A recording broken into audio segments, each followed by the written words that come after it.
Welcome to the Mailtime Podcast. I am joined today by Professor Shaul Magid. He is the professor of modern Jewish studies in residence at Harvard University. Professor, thank you so much for taking the time. Thank you for having me.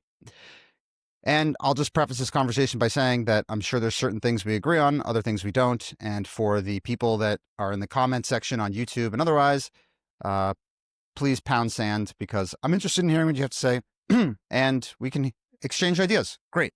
You've written a lot about the relationship between Jewish identity, Zionism, Meir Kahane in the years leading up to October 7th.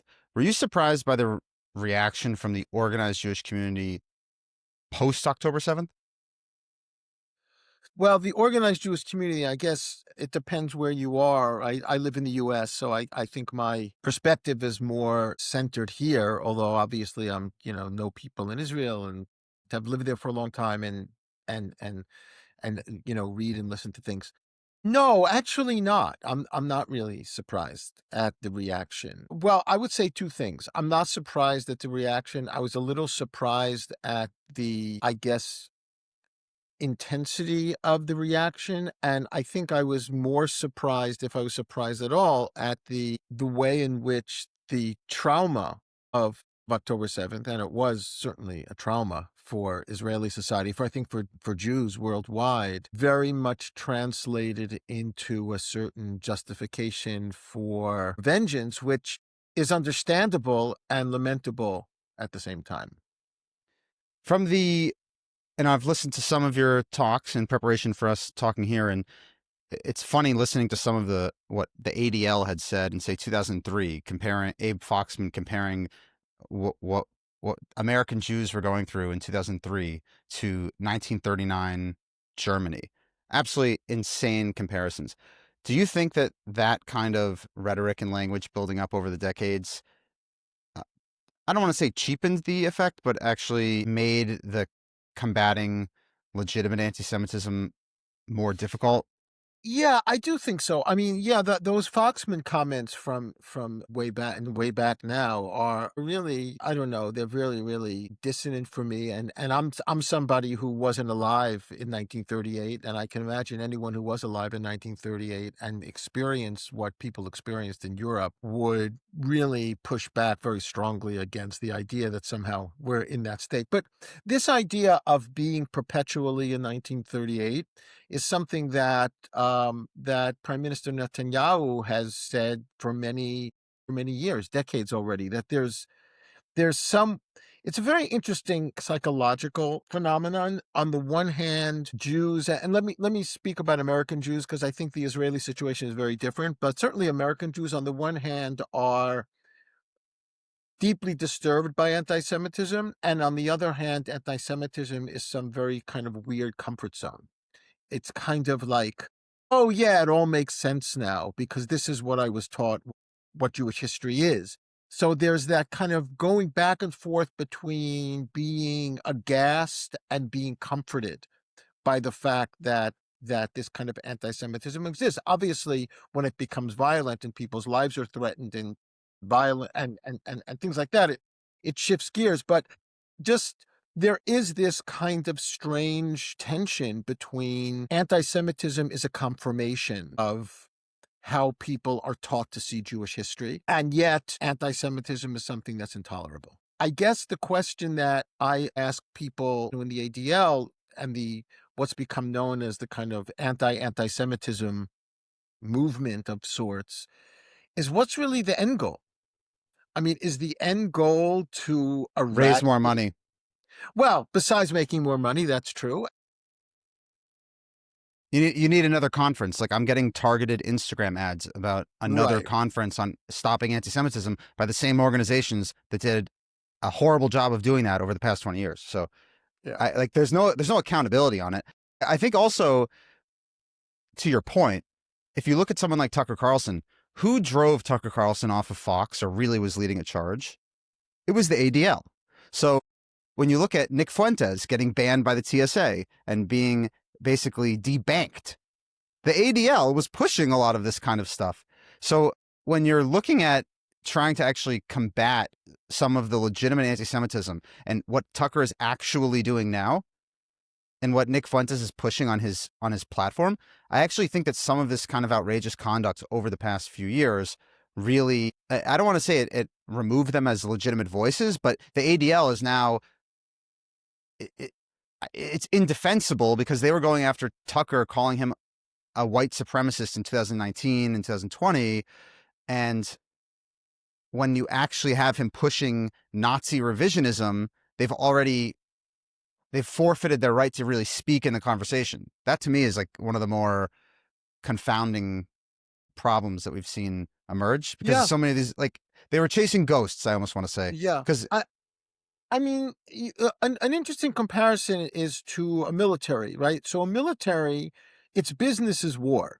So in a certain sense, war is good. That's what they do. That's what they're trained to do. You can go to a war college and you can be trained to how to wage war and ways to wage war and munitions production. And there's this whole military industrial complex. So in a certain sense, we can say we don't want war. And yet the societies that we live in are basically founded on going to war in some way.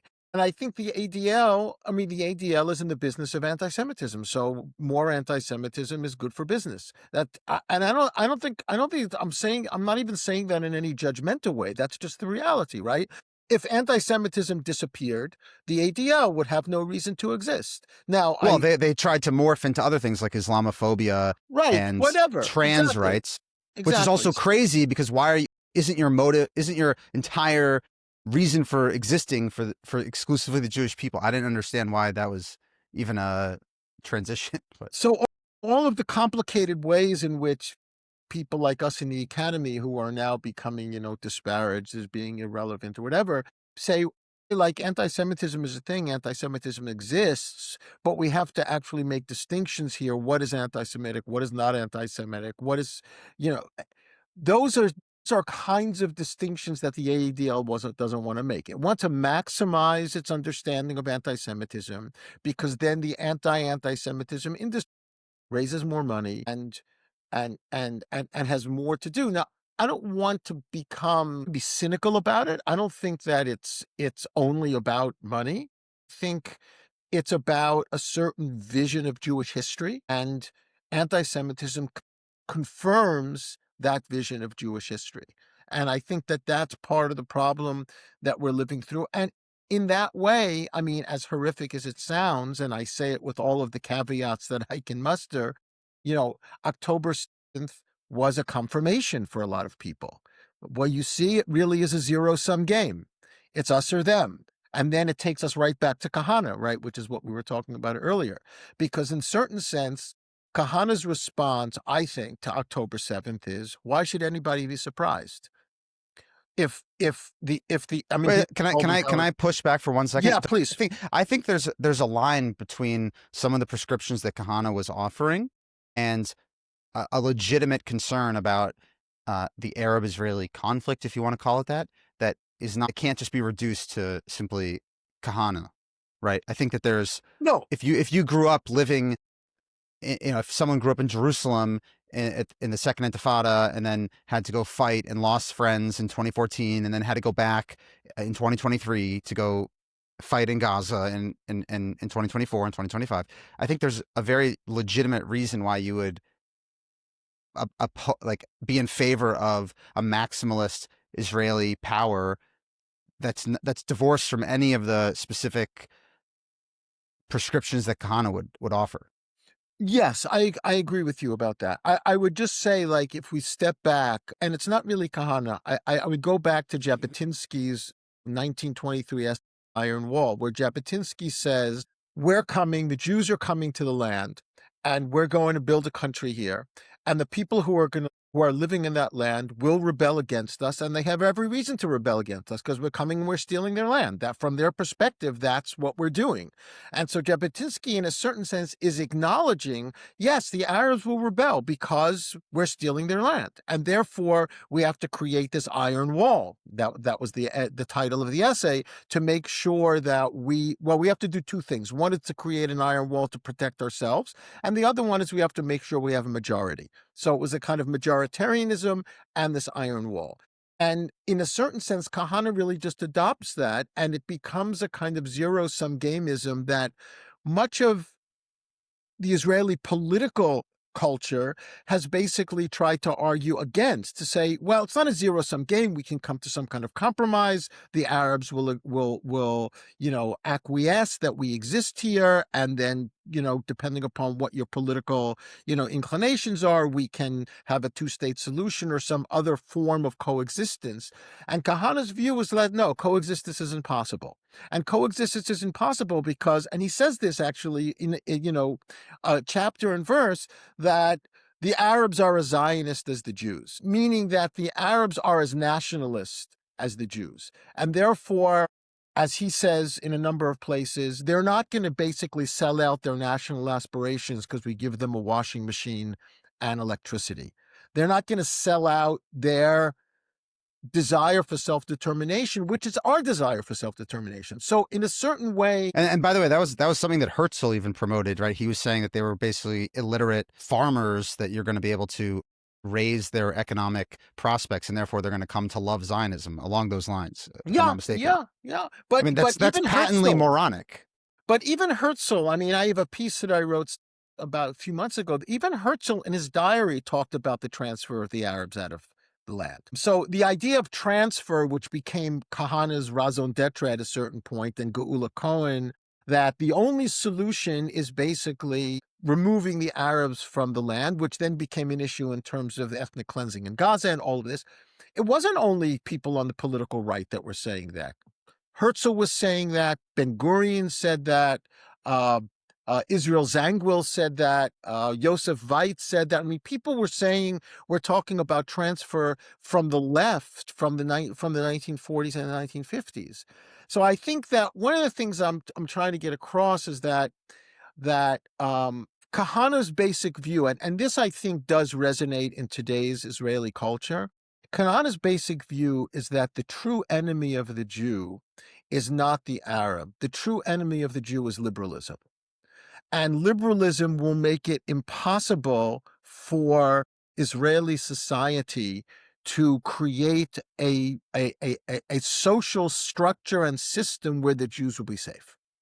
And so his fight was as much against Yossi Sarid. I mean, I don't know if you listeners remember Yossi Sarid way back, kind of one of the kind of, stalwart liberal Zionists from back in the day. I think, and this is my sense, you can tell me whether you see it from your perspective, that for a lot of people who are responding to the trauma of October 7th, Kahana's larger vision made more sense to them than it did before October 7th.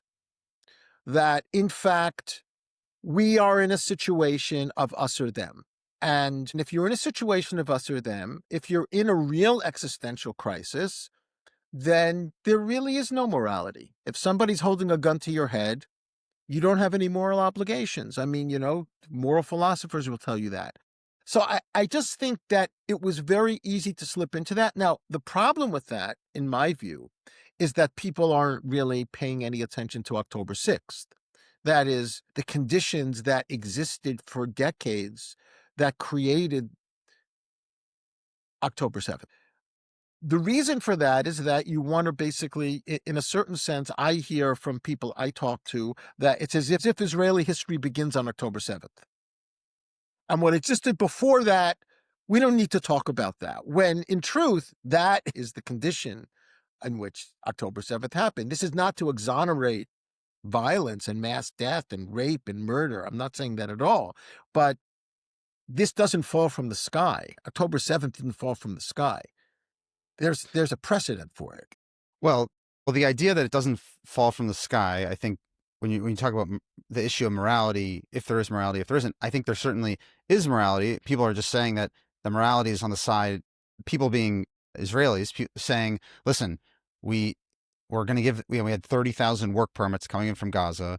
We're trying to have some sort of cooperation and collaboration in some sense. That didn't go so well. My sister, my brother, my cousin, my parents were just murdered. They're holding Hadar Golden's body for 11 years. What are we really working with here? And then, when I speak to people in Gaza and I try to get authentic voices and I try to talk to them, I'm not really hearing people that are looking to have established peace agreements with Israelis. I mean, justified or not, the past 2 years just happened. So there were bombs that were dropped, justified or not. Wherever you come out on that one, whether you say that Right. Israel, like, you can't undo the fact that there's now 2 years of 4K footage of complete and total decimation of Gaza. And I think that with that understanding, there's a very legitimate position to arrive at that's not Kahanism in the most radical, racist, out of control sense that is understood in America or in the Israeli left. I think that there's a very rational understanding that it is the Jews in that area or the Arabs, and there's just no other option. I Right. don't, not like, not an absence of morality, just saying this is what the situation is. And I think I'll put, when I think about the October 6th, and I think before, and as I've tried to dig deeper into some of the issues beyond, just the judicial reform of 2023, but really looking at the Israeli judicial system since 1948, the lack of a constitution, the lack of a clear definition of some of these very important words, the fact that you can say Zionism and it'll mean 3,000 different things to 300 different people. The idea that you have this intentionally vague construction of the Jewish state, I think, leads to some of these bigger issues. And then you end up with now a judicial supremacy that is, I think right and left can agree on that. I think that people on the left would just say that they support that because it's a harness on some of the right-leaning government, but just the way in which the Knesset interacts with the judicial system, the way in which so many of these core essential words are essentially choose your own adventure when it comes to Israeli politics and even just Israeli understanding. I was talking to a prominent university, a fundraiser from a prominent university over the past week, and he says they're struggling even to come up with a mission statement because there's just so many different versions of what basic words is Zionism. What does Jerusalem mean to the Jewish identity? I mean, there's just so many definitions that it's hard to even come to a collective understanding. Yeah. So when I think about October 6th, for me, it goes beyond just what, if you're going to, I'm assuming, I don't want to put words in your mouth, but I'm assuming in terms of Israel's relationship with Palestinians or whatever, and what's going on in Judea and Samaria, what's going on in Gaza. I think there's even like bigger, there's additionally very important issues that are completely unaddressed as of now. Oh, I agree with you 100%. But if we step back and just to your point, if we want to just take away the ideology on both sides and just talk about the practicalities of it, it doesn't seem clear to me what the destruction of Gaza actually accomplished in the long term. It was certainly cathartic. It was an act of vengeance, and it destroyed a society, and it killed tens of thousands of people, civilians and militants. But it's not clear to me, what it also did was it created the potential for a new generation of terrorists. I mean, the people that survive Gaza, the children that are orphans, the people whose parents are gone and siblings are gone, that are 10 years old, that are 15 years old, that are 8 years old, what are they going to think in 10 years? Like, what are they going to think about Israel or Israelis in 10 years? You've created a culture of revenge. Well, do you think that that's really so different than what they felt in being taught before? From my experience talking, like, I I just had think it's Matas and Talul. probably more entrenched. I I do mean, they, think they there's think more that they're entrenched. refugees from 1948 that still are entitled to a house in Tel Aviv. You could say that, but you don't have to really go to that place and say because they want their house in Tel Aviv, therefore they deserve nothing. No, I'm not. No, wait a second. I'm not saying that. I'm saying that is their fundamental view toward Israel all that different from October 5th to October 7th of I don't 2025? know because I haven't talked to these Right. people, but my assumption would be yes. Look, I think in a certain way, and I know a lot of your listeners will probably be, upset for me saying this. I think Sinwar won the war on October 8th. He did what no other Palestinian was able to do. And I don't mean breaking into the border. And we can talk about the army's failure to respond. And there's a whole series of issues here. He did what no other Palestinian was able to do, including Arafat. He made the Palestinian issue an international issue. And that is not going away. And it's Israel is struggling and very much on the defensive now, and by Israel I mean also American Jews, to defend Israel in light of the pro-Palestinian solidarity movement. Now, you can call it anti-Semitism, not anti-Semitism. We can get a whole conversation about that. Whatever it is, he did that. And in a certain sense, I think, and I don't think he did this intentionally, he basically set the bait, and Netanyahu took the bait. Because if Netanyahu had said, okay, we're going to go in for 3 months. We're going to bomb as many tunnels as we can. We're going to kill as many Hamas militants as we can. And then we're going to basically pull out and come to some kind of a pshara or compromise or deal. That would have been one thing. And he didn't do that. He decided to destroy the society. And in a certain sense, that was the bait. And it's really unfortunate because I think that, in fact, that's what Biden should have done. Biden should have said to Netanyahu, okay, you have 3 months. You do whatever you need to do in 3 months. You go in there, you fight for 3 months, and then it's over. I think that Biden couldn't do that. I have reasons why I think he couldn't do that, but I think we would be in a very different place now if Netanyahu had done that than we are today. Because, I mean, in a certain sense, where are we as a Jewish, like, where are we? We're like, what are we defending? I know, like, the people in America, American Jews that I know that are involved in, pro-Zionist, pro-Israel, defending Israel. It's very hard for them to defend what happened in Gaza. It's just very difficult to defend that, and this is something that people are seeing on their phones, they're seeing on their computers. I mean, we're not living in a world where you can wage a war and nobody really knows what happened, like Vietnam, for example. I mean, people are seeing it in real time. There are people in Gaza that are posting TikToks about what's going on there. And that exposure is incredibly damaging to Israeli society and to Jews. Now, and even if you say, what else could we have done? There are many things that you can do. There are always many options. There's never only one option. So this is the option that was chosen.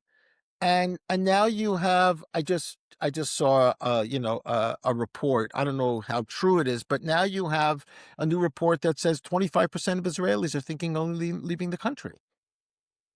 So what was really accomplished in all this is not clear. You certainly haven't resolved Palestinian terrorism. You haven't resolved the Palestinian problem.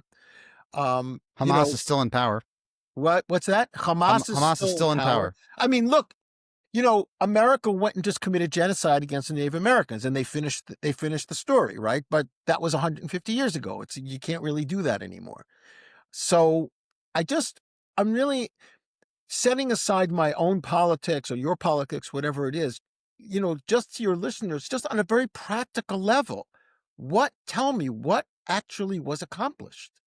Well, I think part of even that understanding that question, and this is actually why I started this podcast, was the level of propaganda that's being put out.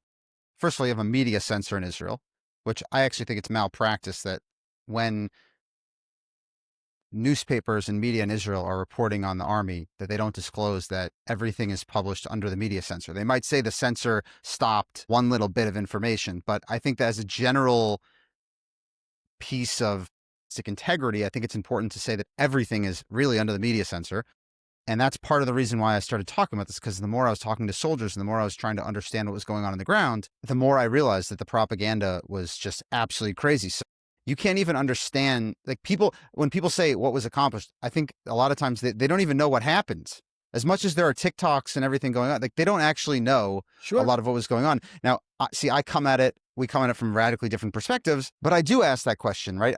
I don't think that someone who died in Sajaiya died so that Israel could, a soldier died so that Israel could have a peace agreement with Indonesia or advance Saudi peace talks, right? I don't think that's actually what they were going to fight for. So when you ask these very tough questions, I'm not even sure that most of the Jewish community is ready to even handle that, because there's very deep, much deeper philosophical issues in the TikTok, Instagram age that's almost foreign or off limits. And you're basically seen as somehow unpatriotic or some sort of traitor, right? You could ask, Like for the way I understand your question is what was the military advantage, and did the military succeed in achieving its goals? Forget the propaganda. And I would say the soldiers fought valiantly. They did what they could. Israel's military, the IDF, was asleep at the wheel. You talk about 3 months. I don't think 3 months was ever realistic because they didn't even know most of the tunnels. They didn't know where the hostages were for at least a month. They had no idea. They didn't know. I mean, that's why they even bombed some of them and killed them, and just barely missed. I mean, I spoke to Segev Kalfon. Segev Kalfon was on the first floor of a building, and the top 3 floors fell on him. Thank God he's alive. But if they had known where he was, they would not have bombed that building. Sure. So there's all to answer that question. You really have to actually undo a lot of the mythology. You have to undo a lot of the propaganda, and you have to really have a chesbon nefesh and a real soul searching to actually understand what happened. And I'm coming at it, like I said, very differently from you. I have problems with roof knocking from the perspective of I don't want to endanger the lives of Israel's soldiers. If you're going to say take out 6 terrorists, I'm not sure why Israel is proud of the fact that they're promoting roof knocking. That's my personal Hmm. moral code of arms. But even just whether you're coming at it from the left, you're coming at it from the right, what actually happened, these are deep questions that I'm not really sure how anybody, like, I don't see an honest attempt to really grapple with these questions You know, too often. I hear what you're saying. I mean, I come at it more as somebody who spends a lot of time working on the history of Zionism as a project, as a Jewish national project. And one of the things that I keep coming back to is that in the teens and 20s, when the second and third Aliyah of Jews started to come, there was something that was articulated called the Arab question, which in a certain sense was the kind of substitution for the Jewish question in Europe. And the Arab question was, how are the Jews going to build a national homeland? How are they going to build a Jewish state with all of these other people that live here? Right. And that was a real question. And they really took that question very seriously, that they knew. Look, in the 1920s, only around 5 to 10% of people living in the land were Jews. So it was about 90% of the people living in the land were Arabs, Palestinians, or whatever. They were not called Palestinians then. And now it's different. But that problem is still the same problem. So we're grappling with the same problem in 2025 that Jews who were coming to the land in 1925 we're grappling with. And that problem has not been solved. It's a different problem because there's a nation state. It's a different problem because the Jews have an army. It's a different problem because we're the majority, but it's still the problem. And in a certain sense, one in my mind, needs to see October 7th within the larger trajectory, the longue durée of that problem that, for a variety of reasons, has not been solved. Now, you had Oslo and you had the possibility of a two-state solution, and it failed in all kinds of ways on both sides. And we can talk about who's more to blame and who's not to blame. I think both sides are to blame. I think both societies failed in their coming to terms with the reality of, on the one hand, the Arab population recognizing that Israel as a Jewish state was there and was not going away, number one. And the Jewish population recognizing that the Palestinians are not going away, and they are increasing in numbers as time goes on. And they are filled with a sense of resentment for the fact that they are being denied their right of self-determination. And then, so there was this kind of like the inability to kind of disentangle those failures. I wouldn't say, led to October 7th. October 7th was a confluence of many things. As you said, I mean, if the army had responded the way armies do, they would have broken in, they would have gone to the bases, they would have killed some soldiers, taken some hostages, and it would have been over in a day, which it should have been over in a day. That didn't happen. And I think that in time, we will find out why that didn't happen. And I think part of the reason that it didn't happen, and I'm just speculating now, is I think that the army just thought that Hamas could never pull off something like this. So there was a kind of arrogance and overconfidence. Yeah, you can have bus bombings. You can have people sneaking in and doing terror. You can always have that. You can't stop that. But a massive infiltration into the border, They couldn't pull that off, even though there were reports that they were training for I mean, months. there were videos. There's There videos were all over videos, right? Telegram. So that's a separate issue that I understandably, I think Jews and Israelis don't want to actually confront right now. I mean, eventually they will. But it's still, we're 2 years past October 7th. Hamas is still basically in Gaza. Gaza is pretty much an uninhabitable place. Where are we? And you now have, and when you talk about propaganda, you have what's going on in Lebanon with Hezbollah, what the situation in Syria. And it's not as if Iran's going to sit there and say, "Hey, okay, you guys hit us pretty good. Now we're just going to hang our hat and that's it. It was Right. nice knowing you." So that's always going to be lurking around the corner. I know in the world of academia, you're looking, like you said, you're looking back at the Zionist movement and seeing it as a continuum. But in terms of solutions, what do you actually see going forward? I mean, it's funny because I'm not a believer that every situation has a solution. I think we're in a state right now where there are really no viable solutions, or there are no short-term solutions.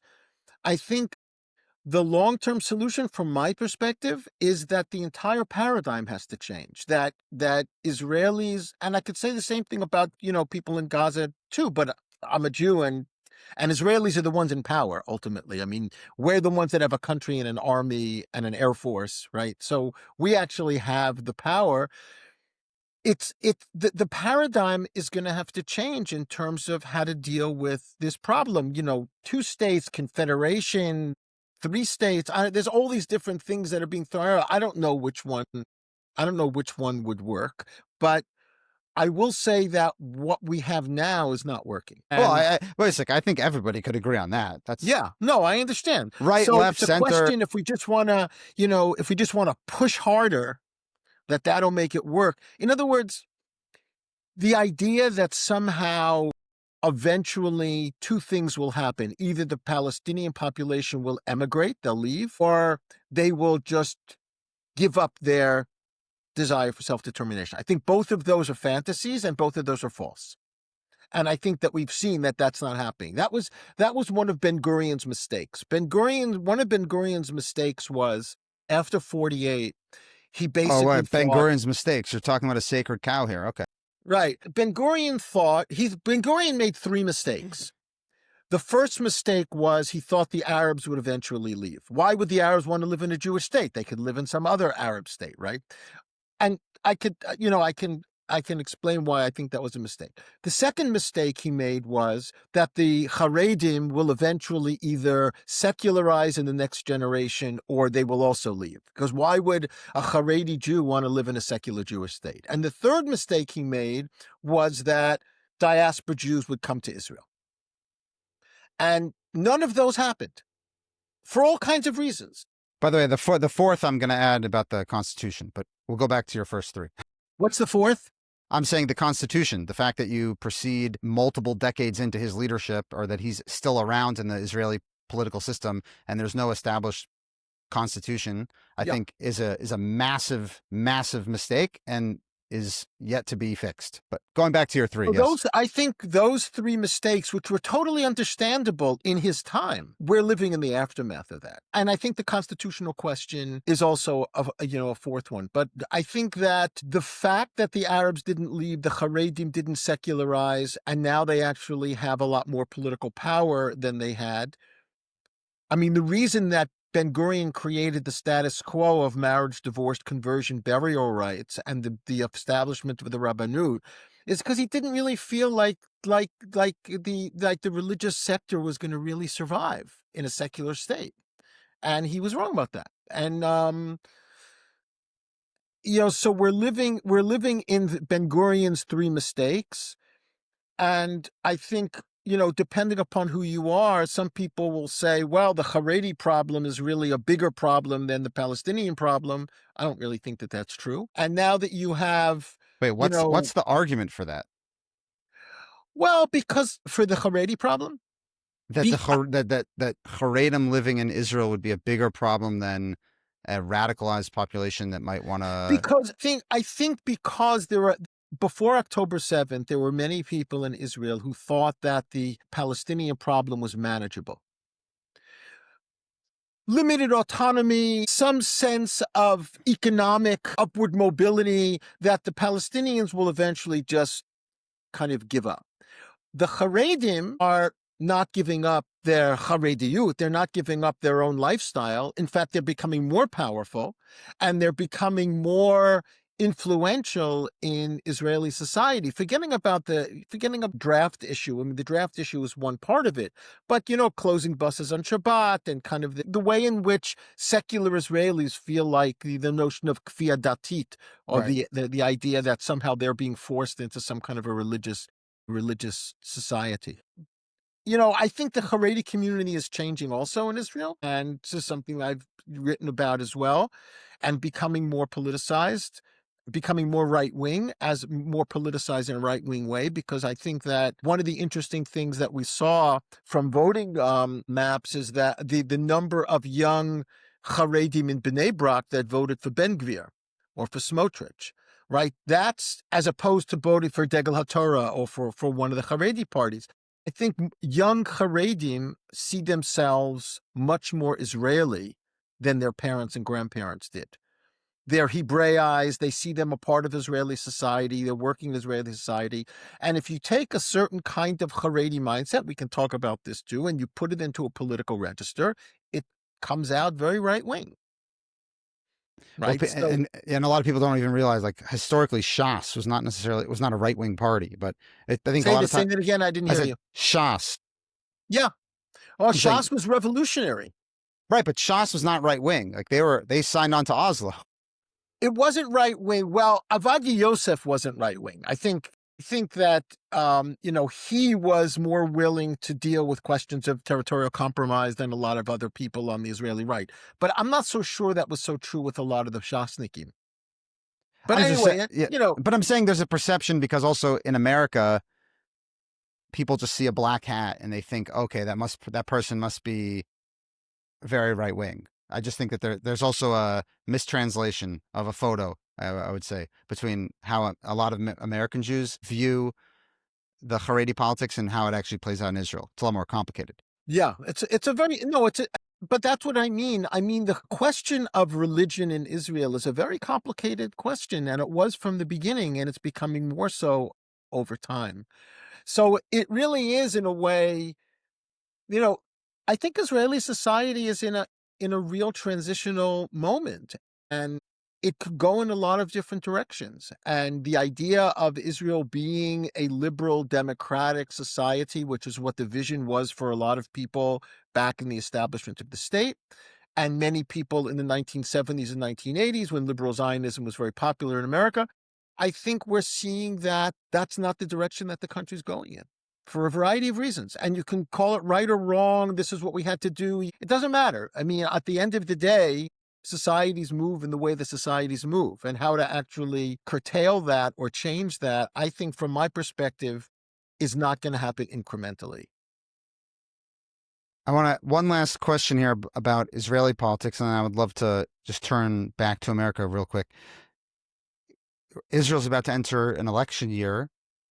In your estimation, what's the best case scenario as you see it from where you're sitting?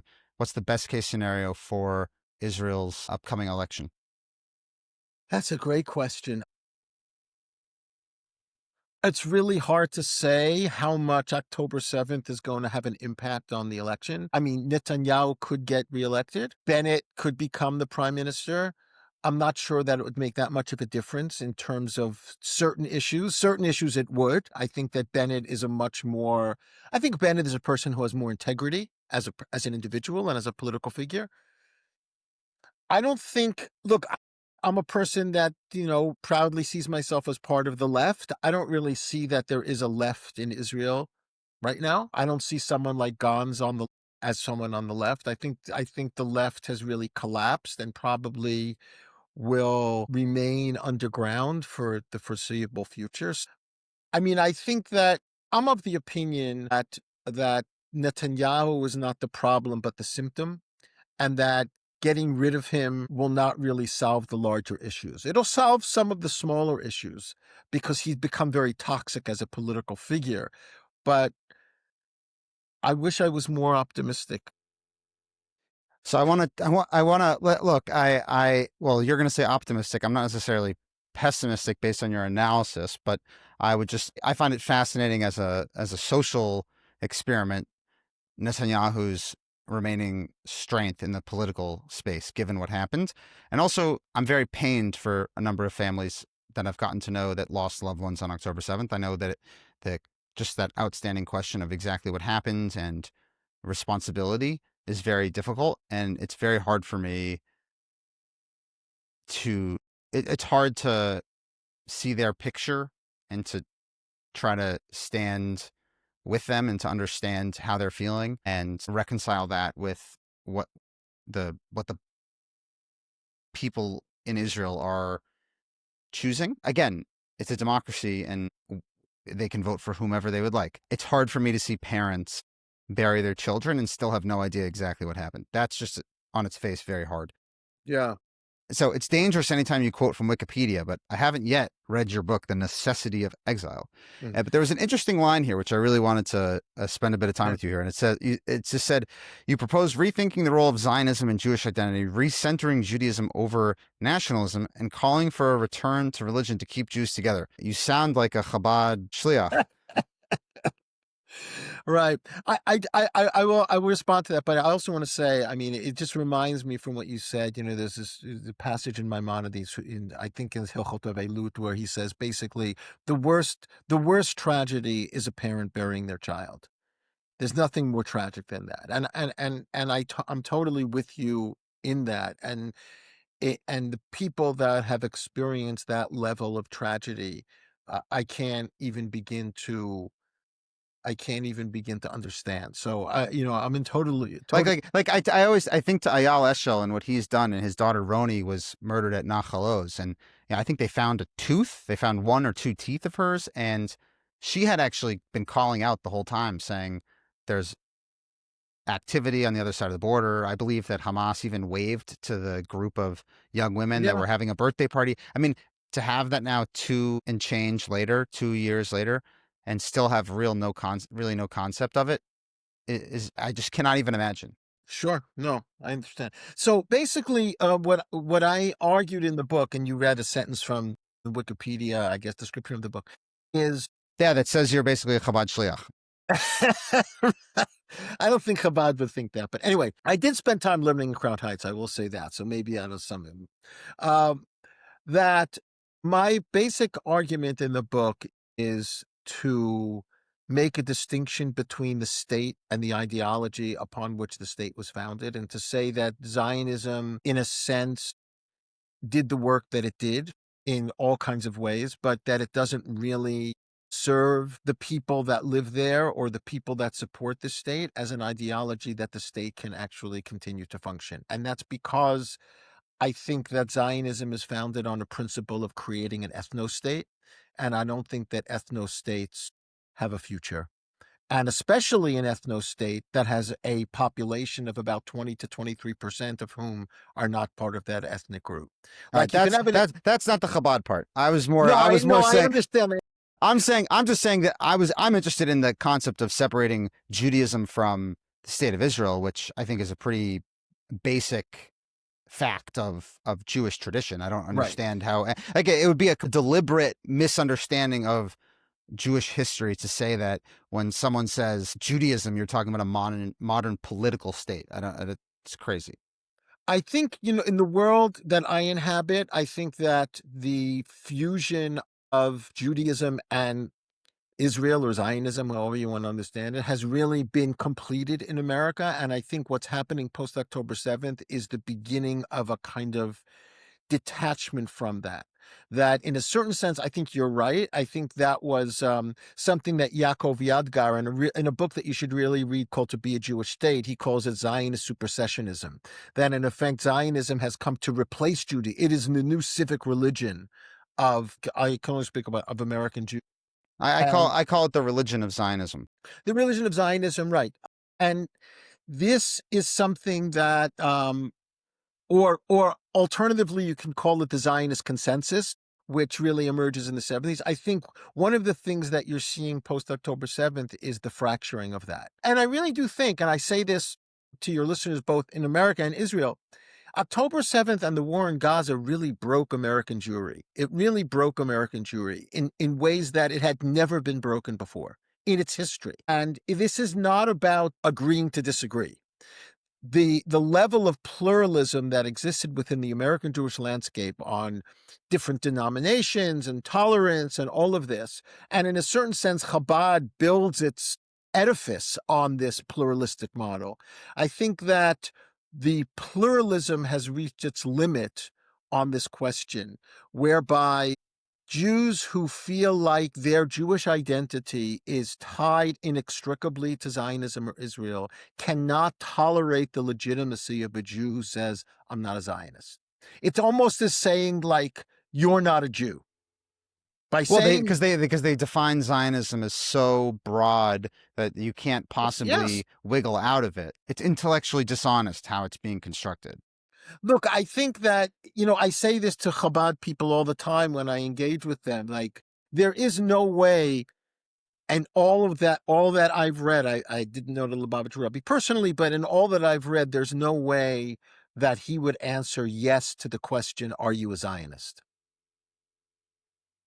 Yeah, He would, but he would answer yes in the sense in the sense of he is he was an ardent defender of the Jewish people, and given the fact that more than half of the Jewish people live in Israel, he is by definition going to defend the state in which they live. But but that's because many people who, I'm not going to say are illiterate, but are trying to make a very wide, broad stroke definition of Zionism would then encapsulate that under Zionism. right. So, but I would make it this, I agree with you. I would make a distinction between Zionism and pro-Israelism.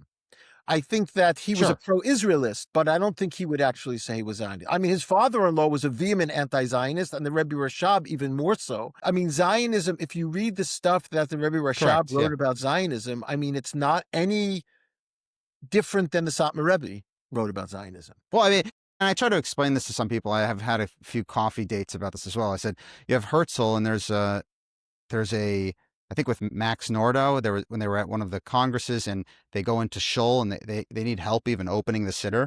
I'm trying to tell people, imagine if you come from a Haredi or Hasidic background, and you're supposed to take instructions from someone like that. I mean, that's not going to happen. That's a non-starter back then, let alone today. Sure, So people have to yeah. also understand that this concept is going to be trafe from the beginning, just on that grounds. But I actually think it's a good thing that people would reconnect to their Judaism. This is not to say that I'm fully pro-Israel. I think that it's a good idea for people to understand that whether or not you agree with every move the IDF ever did, that it's still important to put on tefillin, or that it's, as a Jewish person, has the ability to observe Shabbat or any of the other amazing Sure. things that Judaism offers. I think that's actually a good thing that it's seen as separate from the state of Israel. Why is that only the state of Israel? Right. You know what I found interesting. I don't know if you found this davening in a few places. One, this Orthodox Hashkama minyan in Los Angeles, and after, like, okay, they did the davening, whatever. Mourners Kaddish Aleinu, and then everyone stood up and sang Hatikva. And I said to a person I was with, when did this start? Like, when did it start that people were singing Hatikva at the end? At the I've yeah. And he said it's actually not uncommon anymore to do that. And it started mostly after October 7th, but somewhat even before. That's a fascinating thing to sing the national anthem of a country that you don't live in during davening. I think that's bizarre. Yeah, but I think that's, in a certain sense, we're in this place, and I think it's breaking apart, and that's part of the anxiety around the campus protests. That's part of the anxiety around the fact that a lot of younger Jews whose parents are liberal Zionists no longer identify as being Zionists, and the liberal Jewish parents don't really know what to do with that because that's what they were raised on. Now, a lot of those people don't know a lot about Zionism. They don't know a lot about Judaism. I mean, that becomes their entry point into Jewish identity, the support of the state of Israel. So I think we're experiencing, outside of the trauma of October 7th and everything that we talked about up to this point, I think we're experiencing a real sea change in questions of Jewish identity and Jewish practice. And by the way, I don't know, if you spent any time at any of the campus protests. I was at a number of the campus protests at Harvard, on my campus, at Columbia, at NYU, and at the Harvard campus protest, there was davening every Friday night. Okay, but that one No, second, no, one no. second. And there was Sudat. In other words, it's not nothing. I'll tell you the difference. When the SDS took over the Columbia campus in 1968, and there were many Jews that were part of the SDS, there was no Pesach Seder or davening at those campus protests. That the idea that, in a certain sense, the progressive Jewish world has reowned a sense of Jewish ritual life as part of its expression of progressive politics is not insignificant. It's a I'm not going to say it's insignificant, but I think a lot of it's performative. I'm opposed to the insertion of the politics into religious service in general, right? So if I were to see someone like I'm actually opposed to, for example, a politician from Israel speaking in the middle of shul, whether that's Are you opposed to having an Israeli flag in a synagogue? opposed is a hard word. Like I personally would not, but that's because I'm not like I, from the perspective that I live in America. We're here in America. I'm like I don't need to put on the same reason that I wasn't wearing a hostage pin. I don't need to do performative acts just so I can take a picture and post it on my Instagram that this is what's going that. on. That's fair.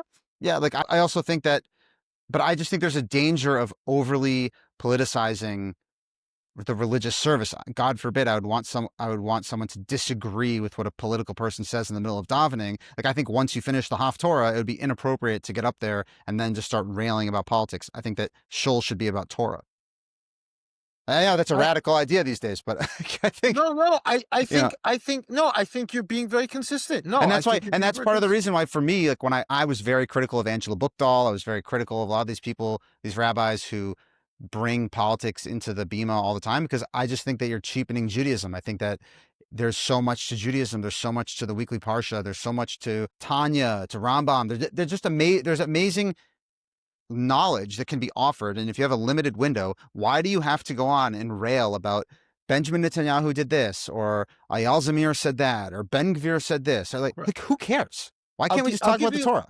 I'll give you another example. I had a conversation with the Hillel rabbi, and Hillel's on campuses. The whole raison d'etre of the Hillel. It's a Jewish home for Jewish students on campus. Nationally or even internationally now. And I asked him, does a Jewish student who believes that what's happening in Gaza is a genocide, you might not agree with it, but if a Jewish student who believes and thinks what's happening in Gaza is a genocide, do they have a place at Hillel? And he couldn't answer me. That's pathetic. He shouldn't be a Jewish educator. But it's not uncommon.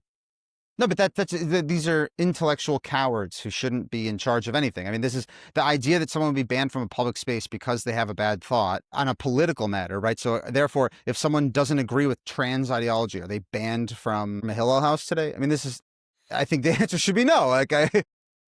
It's not so much that they're banned. What I asked him was, are you willing to create a space for that person within Hillel for their particular view, even though you might not agree with it? In other words, does believing that what happened in Gaza as a genocide, is that part of? So I would argue that has nothing to do with religion. Well, but it has to do with identity, right? It has to do with identity. I'm arguing that like, and this is one of the things that I was vociferously in conflict with J Street and when I was on campus back in the day. Like, I just think that it's a bad idea to make this about identity. Like, okay, you disagree with something that the Jewish state does. Wonderful.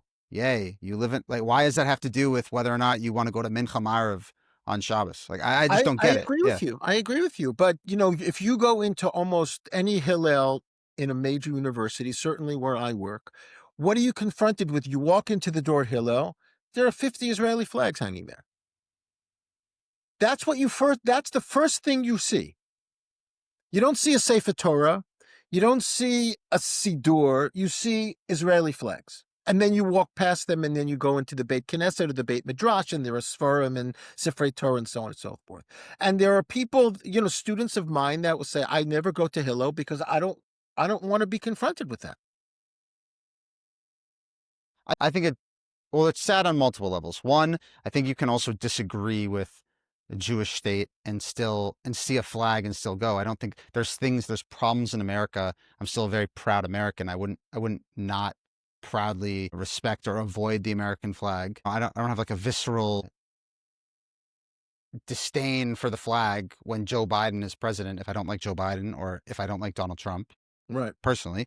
I also think that there's a lot about Jewish culture, Israeli culture, and things that you can still appreciate. You might not agree with every single action. And think about it. Think about it. If we fast forward 20 years and you have someone who's just like Yitzhak Rabin, who's prepared to give away half the country, is it supposed to be that now the right is going to boycott the Israeli flag? I mean, Yeah. I don't think that's a good precedent. No, I think we agree with that. We agree on that point. I'm just saying, for a lot of young students, this is the world that they've been brought up in. This is the I Jewish do agree world. with that. Yeah. Yeah. And so they're fighting that's the battle that they're fighting. And I think that there's a lot of anxiety about people for whom, as you said, their Judaism and their Zionism, or the Judaism and the pro-Israelism, have become indistinguishable, that are very offended by people questioning one as if that's then questioning the other. And that, I think that that's part of what the American Jewish community is really struggling with and having to make sense of in some way. It's a good note to close on. I really appreciate the time and the ability to have a discussion here.